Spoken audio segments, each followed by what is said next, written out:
Deputy Public Defender Oscar B. Rowe with a case law lesson. Brown v. Mississippi, 297, U.S. 278, 1936, was a United States Supreme Court case that ruled that a defendant's involuntary confession that is extracted by police violence cannot be entered as evidence and violates the Due Process Clause of the 14th Amendment. Facts of the case.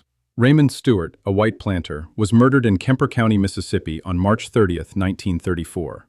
Arthur Ellington, Ed Brown, and Henry Shields, three black tenant farmers, were arrested for his murder. At the trial, the prosecution's principal evidence was the defendant's confessions to police officers during the trial. Prosecution witnesses freely admitted that the defendants confessed only after being subjected to brutal whippings by the officers.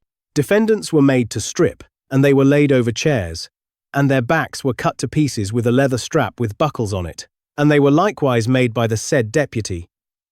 Definitely, to understand that the whipping would be continued unless and until they confessed, and not only confessed, but confessed in every matter of detail as demanded by those present, and in this manner the defendants confessed the crime.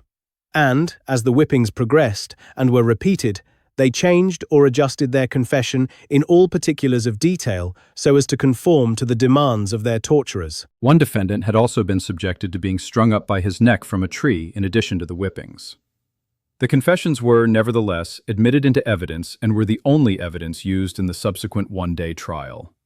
The defendants were convicted by a jury and sentenced to be hanged. The convictions were affirmed by the Mississippi Supreme Court on appeal. The case was appealed to the United States Supreme Court, and, in a unanimous decision, the court reversed the convictions of the defendants. The court's opinion was delivered by Chief Justice Hughes, who wrote that the transcript reads more like pages torn from some medieval account than a record made within the confines of a modern civilization.